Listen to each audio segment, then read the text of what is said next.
राजा सुरत और वैश्य को देवी का वरदान। महर्षि मेधा ने कहा, हे राजन, इस प्रकार देवी के उत्तम महात्म का वर्णन मैंने तुमको सुनाया।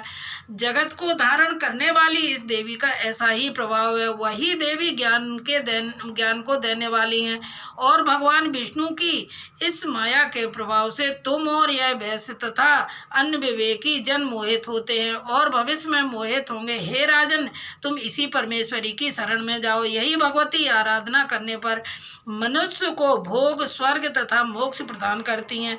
मार्कंडेय जी ने कहा, महर्षि मेधा की यह बात सुनकर राजा सुरत ने उन उग्र व्रत वाले ऋषि को प्रणाम किया और राज्य के छिन जाने के कारण उनके मन में अत्यंत ग्लानि हुई और वह राजा तथा वैश्य तपस्या के लिए वन को चले गए और नदी के तट पर आसन लगाकर भगवती के दर्शनों के लिए तपस्या करने लगे। दोनों ने नदी के तट पर देवी की मूर्ति बनाई और पुष्प, धूप, दीप तथा हवन द्वारा उनका पूजन करने लगे। पहले उन्होंने आहार को कम कर दिया, फिर बिल्कुल निराहार रहकर भगवती में मन लगाकर एकाग्रता पूर्वक उनकी आराधना करने लगे।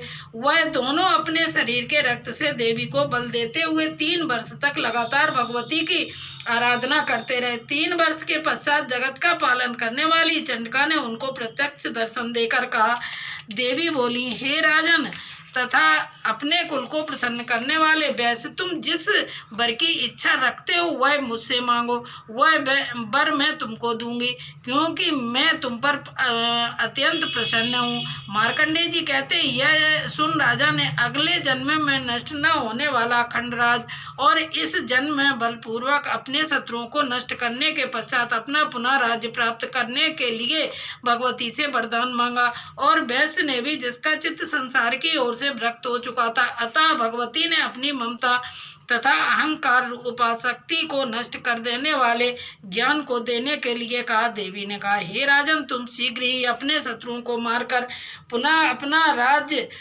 प्राप्त कर लोगे। तुम्हारा राज्य स्थिर रहने वाला होगा। फिर मृत्यु के पश्चात आप सूर्य देव के अंश से जन्म लेकर सावर्णिक मनु के नाम से इस पृथ्वी पर ख्याति को प्राप्त होगे। हे वैश्य कुल में श्रेष्ठ, आपने जो मुझसे वर मांगा वह आपको देती हूँ। आपको मोक्ष देने वाले ज्ञान की प्राप्ति होगी। मार्कंडेय जी कहते, इस प्रकार उन दोनों को मन वांछित वर प्रदान कर तथा उनमें अपनी स्तुति सुनकर भगवती अंतर ध्यान हो गई और इस प्रकार क्षत्रियों में श्रेष्ठ वह राजा सुरत भगवान सूर्यदेव से जन्म लेकर इस पृथ्वी पर सावर्णिक मनु के नाम से विख्यात होंगे। जय माता दी।